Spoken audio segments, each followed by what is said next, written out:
I wrote You'll Get Through This to help people get through tough times. You know, I used to think that we're all either coming out of a tough time, headed toward a tough time, or in a tough time. Now I've decided we're all in a tough time to one degree or another, and we need help. We need help to get us through tough times. The story of Joseph in the Bible is a classic story of endurance. Here Joseph, this Old Testament hero, is abandoned by his family, imprisoned in a foreign country, charged with the responsibility of guiding a civilization through a famine. He faced some tough times, but you know, he never got bitter. He never got sour. He never let his hurt become hate. He got through this. The boy in the pit became the prince in the palace. How did this happen? And what can he teach us? This new book, You'll Get Through This, is written to help us do exactly what Joseph did. And that is not just survive, but thrive.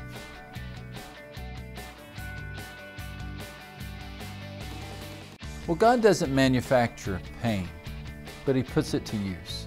The most famous verse in the story of Joseph is Genesis 50:20, when he said to his brothers, "You intended evil against me, but God intended it for good." This is the idea that God took the evil. He didn't create the evil, but He took the evil and He redeemed it. He recast it. He rewove it into something that was actually good. It was intended as evil, but it became good. And this is the promise God gives to all of us passing through tough times.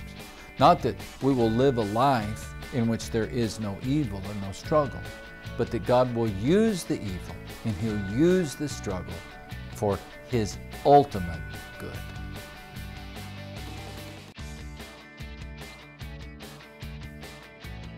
It's essential when we're passing through tough times to lay hold to God's destiny for us. I think Joseph did this. You know, one of the curious elements about Joseph's life are these dreams, these dreams that he had. The story of Joseph begins with Joseph the dreamer. He was a dreamer. And we wonder, what in the world are these stories doing in the Bible?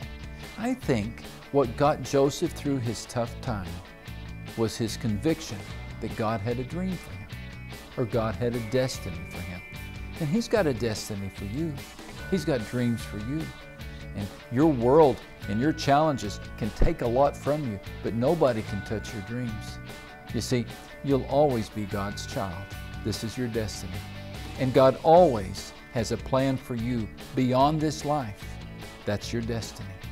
So when life takes everything else, you hold on to the one thing life cannot touch, and that is God's destiny for your life.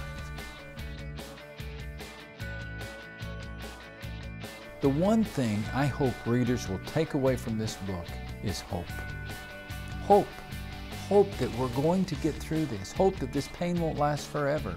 Hope that these challenges really will be used for something good.